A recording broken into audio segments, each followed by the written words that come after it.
Exactly. Amazing. All right. Well, welcome. I'm just so thrilled that you're here today. And you touched on this just a few minutes ago, one of the main reasons I wanted to invite you into my space is that I work with mainly moms who have lost children. And after we connected a few months ago, I thought, this is something that needs to be expanded to include the fathers, to include dads as well. And so thank you so much for joining us today. This is just absolutely fantastic.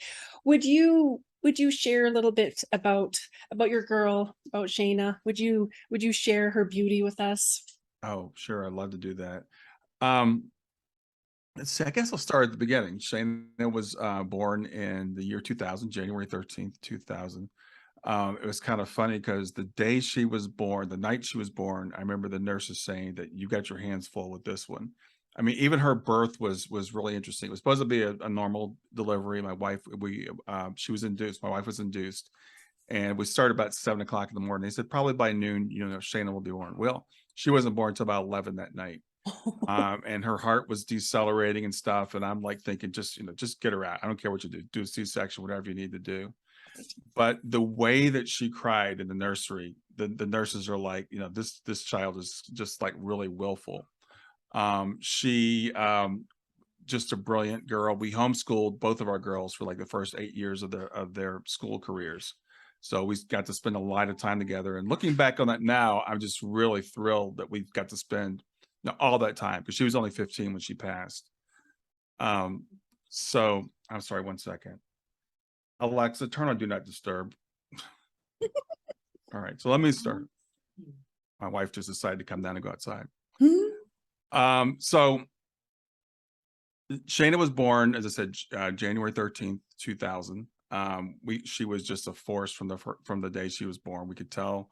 The nurses talked about the way she cried, when she was born. It was just a very determined thing. But we did have trouble with the delivery. It lasted a lot longer than we thought it was going to. It was about 12 hours. We thought it was going to be just normal, but that was just Shayna. She was always special. We did decide to homeschool our girls for like 8 years, so we got to spend a lot of time with them. 8 years each of their school careers, and she's got a sister that's 3 years older. She passed in June of 2015. And it was just a really sudden thing. We knew she had a minor heart condition that she was being treated for, but it was really minor. She was supposed to go see the cardiologist like once every 2 years, and it had been about 2 years since she had been. She has something called Wolf Parkinson's White, which caused her heart rate to accelerate just periodically. It would just speed up for only a few seconds at a time. But she never lost consciousness. She was not on any medication or anything. So that morning we went to wake her up, and she didn't wake up that morning. Mm. So the thing about Shayna, as I said, we knew she was special. Everybody thinks their kid's special, of course, but she was just always really willful, really talented at everything. She was a basketball player. She played from the time she was 5 years old till she was like in eighth grade. She played like a super high level. She went to national tournaments. And then in eighth grade, she said, I think I want to play volleyball instead of playing basketball. And we're like, Shayna, you've been training for basketball your whole life. The high school coach is looking forward to you. He's already got your position mapped out for you. She was 5'10", and they really wanted her, to play, center for them. She said, no, I want to play volleyball. I'm done with basketball. So we're like, okay, Shayna, you could try, but we'll see how it goes. So she went to a camp like that June, and she played volleyball for 3 months at this camp. She'd never played competitively in her life. So she said, I'm going to go up for the high school team. And we said, Shayna, you're not going to make the high school team. This girl's been playing all their lives, just like you played basketball all your life. Well, she made the high school team, the freshman team, and she ended up starting on the freshman team, the 1 year she played. She went to nationals in volleyball. And in fact, that's where she was the week before she passed. We live in Ohio. She was in Florida at a national tournament. So that's Shayna. She was just really popular. She was 16th in her class in high school. The 1 year she was there in ninth grade, she was as a class of about 600 kids. So she was really at the top of the class, and one of her best friends was number 15. And Shayna would say to her, I'm coming for you, because Shayna was, just very, very competitive and everything she did, but she was really, really well liked too. So that's her. Oh, thank you. What a beautiful girl. Her energy is just so big, and there's just such a presence with it. Now, have you experienced her from the other side? Do you receive signs? What does that look like? Oh, wow. Yeah, well, it's funny you say that because of the work I do get a lot of medium readings, and they always are like, she's just big. She's bubbly, she's effusive. And this is Shayna, my background, because she's behind everything that I do in terms of my work. Um, Signs just like off the hook. I was telling you earlier, I was at a Helping Parents Heal conference this past weekend, and there's 900 parents there, and we're all hoping for signs and stuff. And we hadn't really gotten any signs from Shayna, while we were there that week, but we get signs all the time, and it's been 7 years. So I'm like, okay, that's fine. So as Suzanne Giesman is wrapping up the conference, she makes reference to, it's a long story, but she ended up going to Monticello, which is the home of Thomas Jefferson. So I just got this urge to go to Monticello. She was on her way back from somewhere, and she stopped in. And I'm like, well, maybe that's a sign, because my great great great great great grandfather's Thomas Jefferson, and our family took a trip to Monticello. We had a family reunion there. We had a special behind the scenes tour. So I'm like, maybe this is our connection to Shayna for the week, right? So the other part of the story was Suzanne found a hair barrette, our hair elastic band that had a butterfly on it, and so I'm like, well, that's pretty cool. All right, right. So I'm on the plane flying back from Phoenix. I'm sitting in my seat, and I get an alert on my phone that says there's an alarm at your front doors. A motion's been detected at your front door. I'm like, okay. I look at the clip of the video. There's this butterfly that's flying around our camera in the front door for like 30 seconds. And this has never happened before. I've never gotten an alert. There's a butter, and I literally landed on the camera lens. So I've got the video of it. So I'm like, wow, this is really cool. Maybe this is another sign, because we got the Monticello thing, and Suzanne mentioned butterflies, and she said that's a sign she gets from her daughter. And it's not really a sign we get that much from Shayna.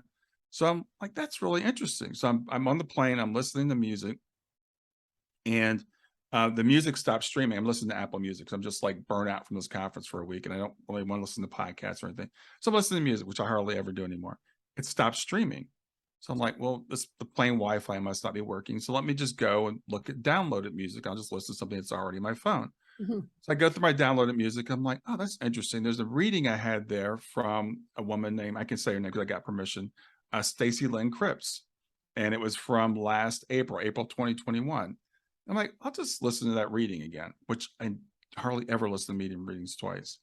So in the reading, she says, butterflies are a special sign between you and Shayna, which at the time I was like, yeah, everybody gets butterflies. That's not that big of a deal. But again, this is after Suzanne mentions the butterflies, and I've just watched this video of a butterfly that's 3,000 miles away on my camera at home. And then I'm listening to the rest of the reading. She goes, and I see you going someplace and speaking. I see you standing behind a podium. Shayna's speaking with you, and I see you on a plane. And well, I very, very rarely travel, maybe once a year. I have never flown anywhere to speak. I haven't spoken from a stage in many years, and I was speaking at the Helping Parents Heal conference. So I'm like, yeah, this is a sign I just got Tuesday when we were flying back. So that's the kind of stuff that we get from Shayna. Oh, I love that. And and I'm sure from, from the other side, she's like, yes, that's me, that's me, that's me. Make sure this is me, it's me. It, Oh, it I was love it was that. wild, because I shared first the Monticello thing, and then the butterfly thing came in, and then I listened to the reading again, and she was like, I see you on a plane, and I'm like, this is crazy. It was just like, I don't even know how many parts it is. I can't count. Probably 5 parts to that sign. Amazing. I love that. Thank you for sharing. I love that. Now, I'd love to I'd love to chat a little bit more about what it was like, and you've written a book. So your Mhm. book, I love how your book came about and all of the work that you do now. And so what can you share with us around, what are the best ways to cope when that first lands, when that loss is fresh? What do you tell people? What can you offer people at that time? Yeah, that's a really great question. The thing about grief is it's not linear and it's different for everybody, but there are some general things. So what I tell people, that first weeks, 6 months, year, 2 years, it's just shock. And I call it the white knuckle phase. It's just because you're just hanging on. Yeah. And so my book is titled Grief to Growth, and that's why I title my business also, because I think that grief can be a growth event. But I never tell anybody that in that first phase.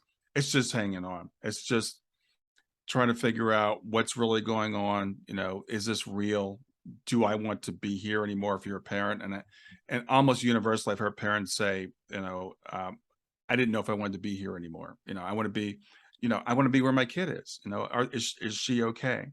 So what I try to focus on people in that first part is like, yes, your child is okay.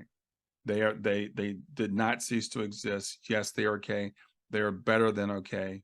You don't have to worry about them. Mhm. The other thing is, a lot of times there's guilt, and there's guilt whether it's death by suicide, death by drug addiction, whether it's accident, whether it's illness. As parents, we take it all on. They could have died from cancer. They could have died. I talked to a woman. Her daughter was killed by a drunk driver. Her daughter was 37 years old and was like somewhere else, but she said, I did 7 things wrong that day, and she counted the things that she did wrong. This is a universal thing I think that humans do. It's like somehow we place it on ourselves. So that first part of it, it's not about growth. It's about hanging on. It's about not compounding your grief with guilt. Mhm. And it's about, don't worry about your child. Do not worry about them. So I try to take that off of their plate, just to kind of get them back to equilibrium. So in my book, I talk to people about like, what can you expect? There's something called grief fog, where it's like we can't concentrate. We can't remember things. People think they're going into early dementia because it's like, I can't remember what's going on. I can't remember what someone said to me yesterday. So I Mhm. try to assure people, whatever it is you're going through, it's normal. We all go through these things. So that's the early part of it, is just really kind of hanging in there. I love that. And from the work that I've done over the years, I can't count the number of mothers and fathers who, like you said, there's that guilt. No matter what transpired, there is that guilt. And I've noticed in the last couple of years that there are more parents who will say things like, my life is over. My Mhm. life will, until I am reunited with that child, there's nothing here for me. There's no purpose, there's no meaning. Do you find Mhm. that people get stuck in their grief? Yeah, and I went through that. I was like, I don't want to be here. And I thought, there's this weird thing that we go through. It's like the best way to honor my child is to show how devastated I am, and to never smile again and never be happy again, and that'll show how much I really love them. And so what I again try to convince people is like, your child doesn't want that. That's not the way to honor them. But I went through that phase. I feeling no sense of purpose. I mean, when you're a parent, it's like, for me anyway, it's like, in a way, that's when your life begins. That's when, when you look at that kid and it's like, okay, now I know why I'm here. And for me, I took that role very seriously.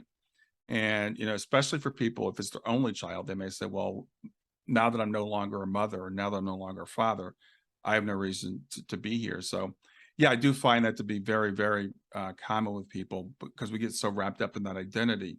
Mhm. The thing is, there's a few things we have to realize. One is, our child has their own soul plan. When our child dies or passes, I don't like the word dies because no one dies, but when our child crosses over, we think it happened to us. Everything happens to us. And it's like, they have their own plan. They have their own soul plan. And Mhm. it's hard to remember that. I remember Eckhart Tolle, I read his book many years ago.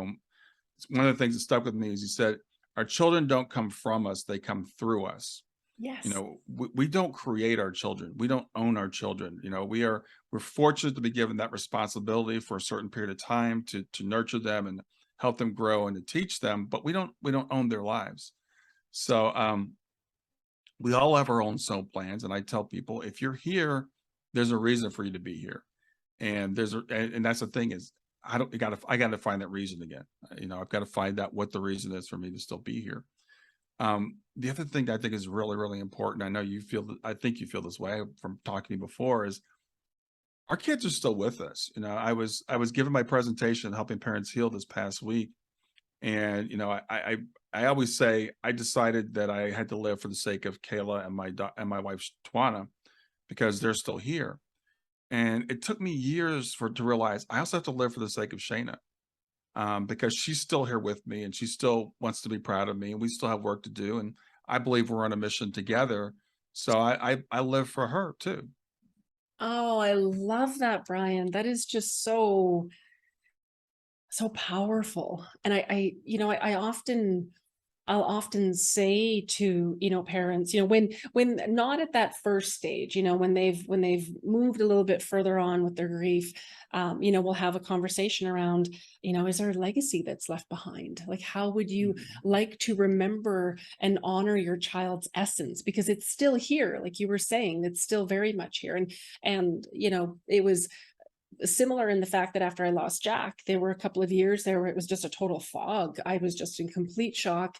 And people would say to me, we were a medium, just connect with him. What's the big deal? And so it's interesting to navigate through that, and coming out the other side of it, be able to reassure people that it will get better, to reassure people that you have to go through it. I don't know how many people I've met over the years that no, they don't even know I'm going to become a workaholic, or perhaps addictions come into play, or their relationships all suffer and change. And it's so important to go through it. And now, what is your take on the stages of grief? I mean, we've heard about this, and there's so many, right? Like, there's so many different modalities and mindsets, and there are 5 stages and there are 8 stages, and you have to grieve and then you mourn, and then there's so much around that. And I would love to hear what your take is on that.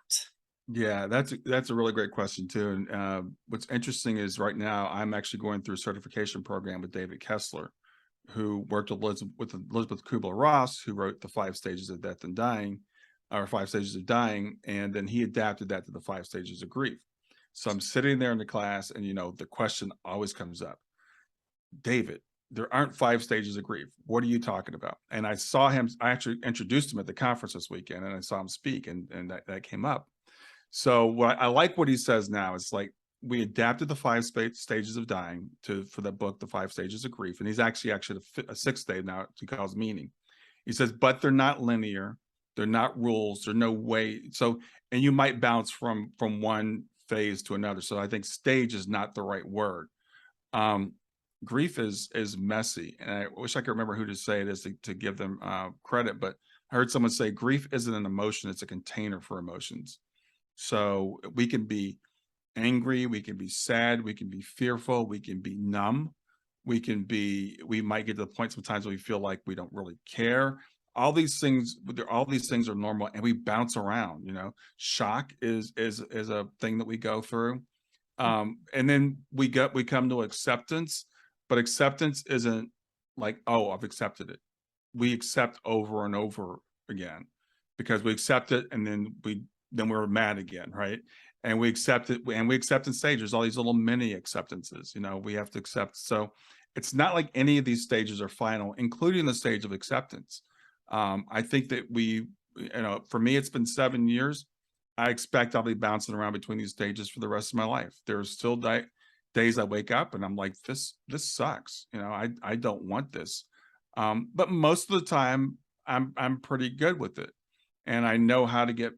When I do fall in those other stages, I can get back to acceptance quicker, and that's the thing about it. So another thing I think is really, really important to understand is that grief doesn't. Sometimes people say it goes away after time, or it gets less. And I think a better way of putting it is we get stronger.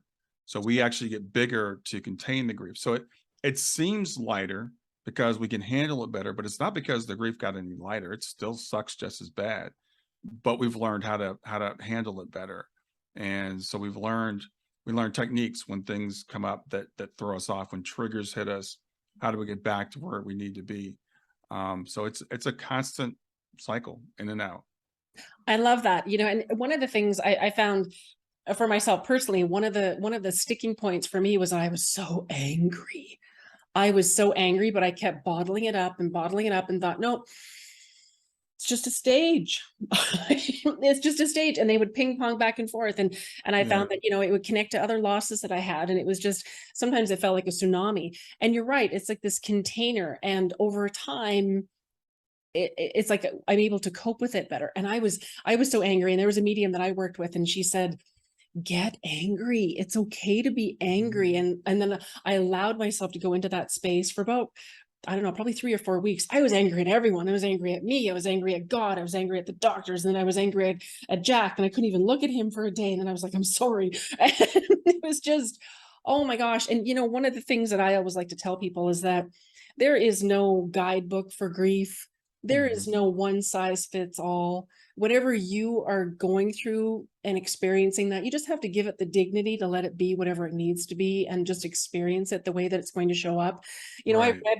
I've read for different families before where you've got 5 different family members and they're all at a different place with it, and that's okay. And that's totally okay.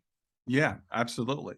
Yeah, you're absolutely right. There's no one way to do it. There's nothing right or wrong. Anger is a normal thing. I worked with a couple where one of them, I believe, was bypassing because they were just all about the Bible, and this is the way things are supposed to be, and this is the way that I am because this is what the Bible says. And the other one was feeling all the feelings and having the anger and trying to get the partner to be real. And it was really just kind of ripping them apart because not just because they were grieving differently, which is a problem, but because I believe one was in denial about grief. And the thing about it is we have to turn and face it.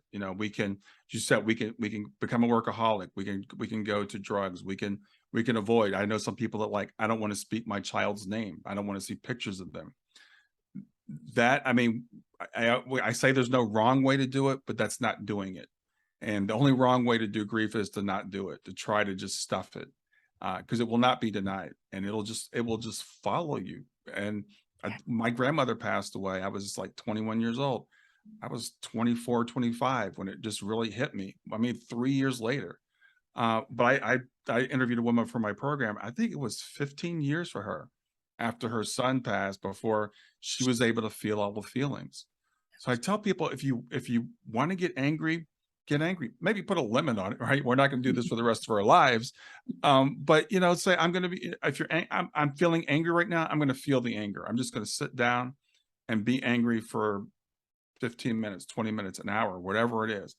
If you need to cry, I talked to one woman, her family, whole family was in denial. They wouldn't even speak the son's name.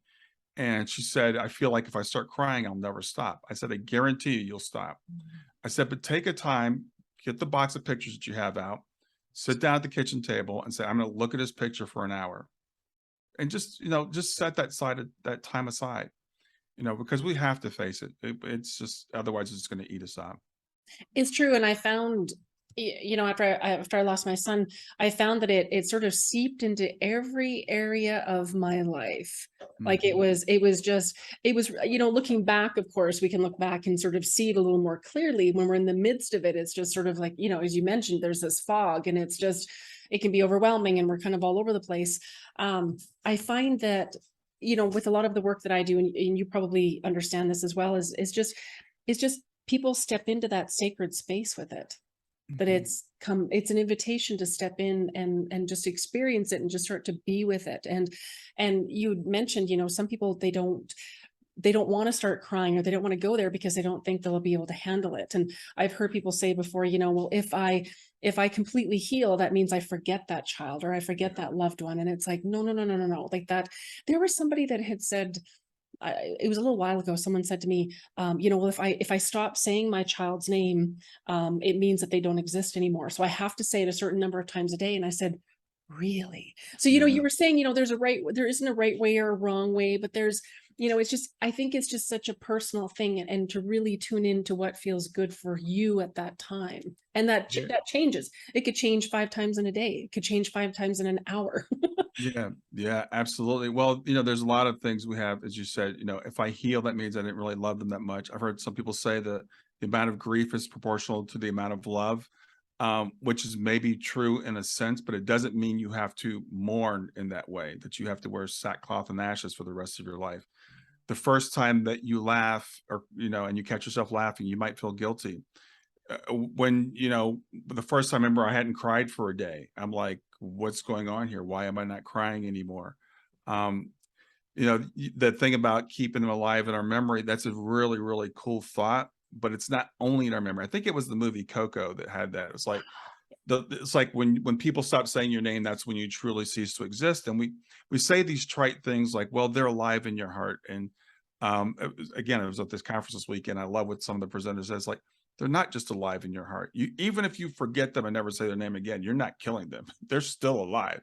Now you can keep them in your heart, and that's great. You can have that connection, but they're fully alive whether you acknowledge it or not. But for me, I acknowledge my daughter every day because I know she's still with me. And, just like you wouldn't ignore your child if they were still here, I'm not going to ignore her because she's not physically here. Mhm, absolutely. Now, why do you think we grieve? Why do we grieve? Well, grief is actually grief is not just about missing a person. It could be anything, any loss. So anything that we've lost that we feel isn't like we should still have, we grieve. So it's bigger than, like I said, losing a person. It could be losing a job. It could be losing a marriage. It could be moving away from your family and friends. These are all different types of grief.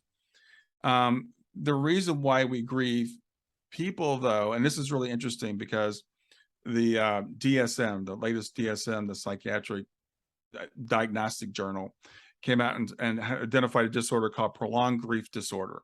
Yes. So if you grieve in the wrong way more than 6 months or a year, they diagnose you with prolonged grief disorder. And they were so excited about it because they said, well, now we can treat grief like an addiction. So we're looking for a pill that we can give people so they'll get over their grief. Anybody that's lost a child or a spouse or somebody that's really that close and realizes how silly that is. We are, I got this from Sandra Champlain in her book, We Don't Die.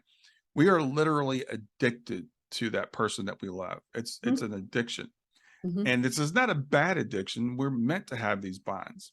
And the thing is that when someone passes, transitions, the bond is not broken. We still have that bond. And I'm going to have that bond my whole life. And we grieve because they're not physically here. So it's really a matter of forming a new type of relationship with them. And people will say, well, it's not the same. It's not the same. It's not as satisfactory in most ways. In some ways, it's actually better. The thing is, Shayna's always with me. She's just always a call away. I tell people, my daughter Kayla, who lives, a little ways from here, about 25 minutes from here. I talk to her every couple of weeks. I talk to her when I see her. I talk to Shayna every day. So in that way, it's actually better. She's closer to me than people who are physically here, but it takes a long time to get there. Like I said, I'm 7 years in at this point. So the reason why we grieve is because we miss their physical presence. We miss their voice. We miss their touch. We miss, taking them on vacation with us. This week I was helping Parents Heal with Kayla and with my wife, and I really wanted Shayna to be there, but then I realized, well, we wouldn't be here if Shayna was here. So it's a weird thing. It is a weird thing. It is a weird thing. Now, I'd like to talk about your book. Your book is absolutely incredible.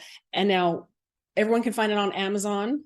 Mhm. And where is that the main place that we can find your book is on Amazon? Yeah, it's on Amazon and my website, but mainly on Amazon. Okay, perfect. I love that you had mentioned, I had a quick read through it on the weekend. I love how everything, I love everything that you shared and the program that you mentioned that you have put together to take people through. Is that something that you would want someone to be a little further into their grief journey before they would start to delve into that work with you, or where do people start to step into that? Yeah, the program is actually still evolving, right? And when people want to work with me, everybody wants, it's interesting, everybody wants a product, as we call it, being in the business, right? So we try to make things into products. So people are like, well, how many phases are there, and how many, and there are programs out there. But everybody's different, everybody's at a different point in their journey. So what I do with people is to come in, I do a half-hour consultation with them and see where they are. And then I'm like, we just have conversations. I'm like, what do you want to talk about? So everybody's, like I said, everybody's different. Some people want to talk about the guilt. I talked to one the other day and she says, I'm really struggling with my faith. So let's talk about faith. People say, well, I'm not sure if I really believe this. So can you give me some evidence? So I give them evidence. So I meet people where they are. There are a few things that are kind of universal. The farther I've gotten in this, and I wrote the book a couple of years ago, but the biggest thing I tell people right now, it's about everything in life is, well, not everything, self-care. You've got to take care of yourself. So I have a 4-step thing I've come up with to take care of yourself. And so because people want acronyms, right? So I have an acronym, and it's GEMS, GEMS. So it's gratitude practice. You gotta do gratitude. And this is, I know when people hear that, they're going to roll their eyes, because I did for a long time. I'm like, I've got nothing to be grateful for. I bought the book, The Power of Positive Thinking, and I threw it in the trash. I'm like, this is stupid. I don't believe in this stuff. Yeah. And we can debate about manifestation or not, but this isn't about magical thinking. This is about neurolinguistics. This is about retraining your brain. Our brains are evolved to look at what's wrong. What am I missing? What's the problem? How do I solve this problem? Our brains are evolved to keep us alive, not to bring meaning into our life.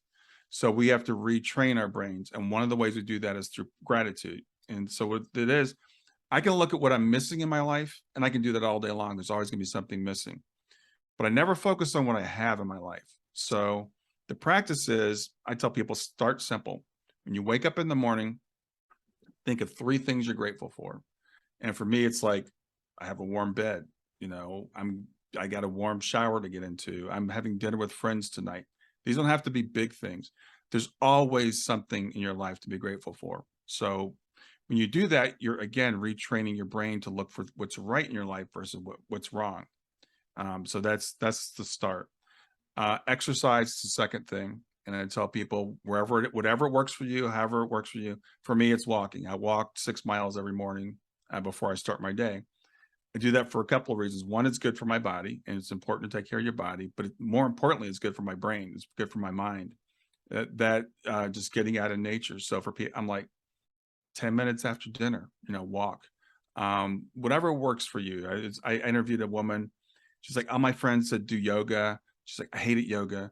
My friend said walking. I didn't like walking. She got into powerlifting. She's like, Nice. that's what works for me. I like the power lift. It makes me feel strong.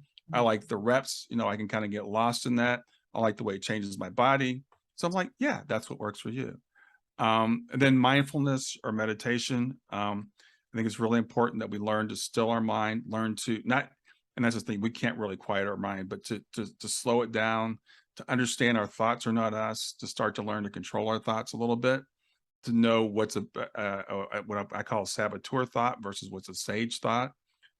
So just really getting to know ourselves through mindfulness. And then the fourth one is sleep. I think it's really important that we try to get on some sort of sleep schedule. When people are going through grief, they either sleep too little, which is for most of us, we can't sleep, or we sleep too much.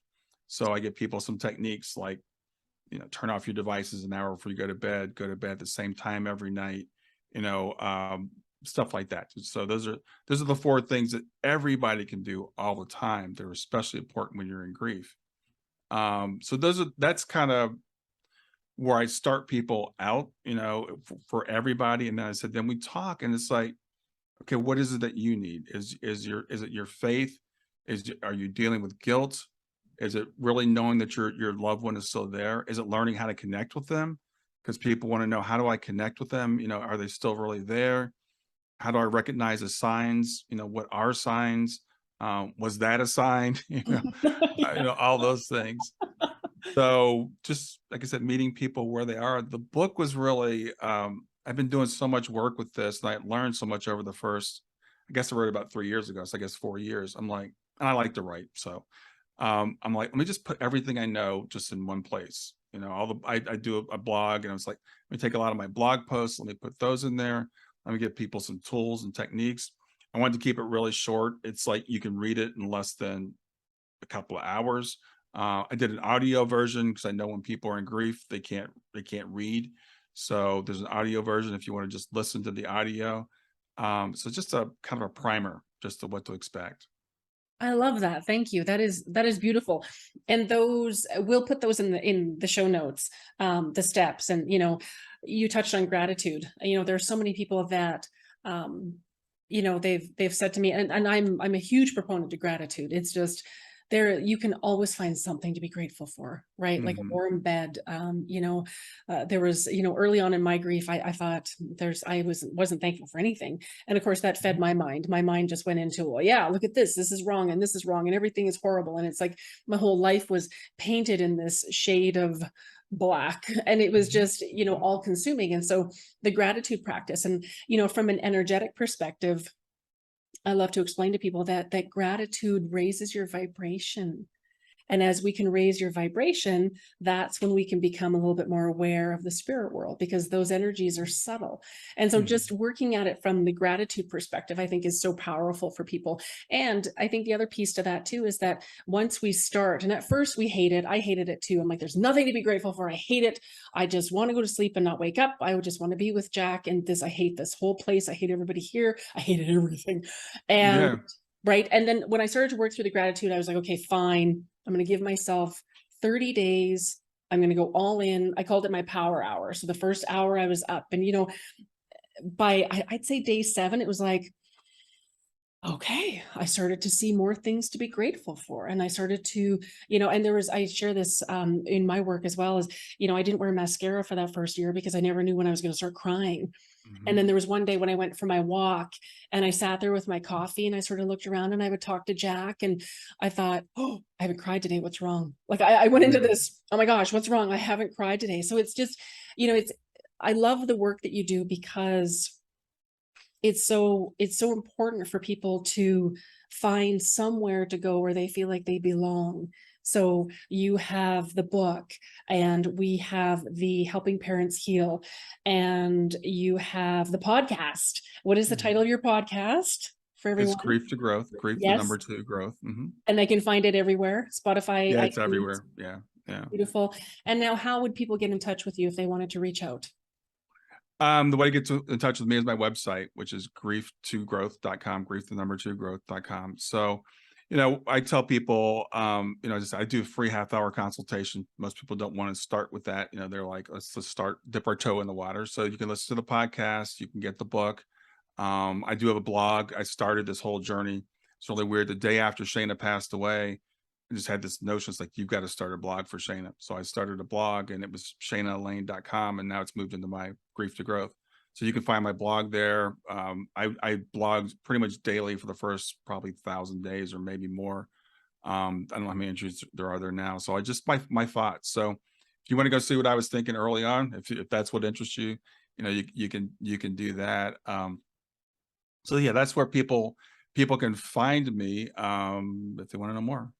That's amazing. Thank you so much, Brian. Thank you for the work you do. Thank you for sharing your beautiful girl. She's just so lovely, just a beautiful light. I love that her essence and her being, her soul is still here, still creating, still sharing that beautiful love. So thank you for everything that you do, and thank you for joining us today. Thank you so much. All right, it was awesome being here.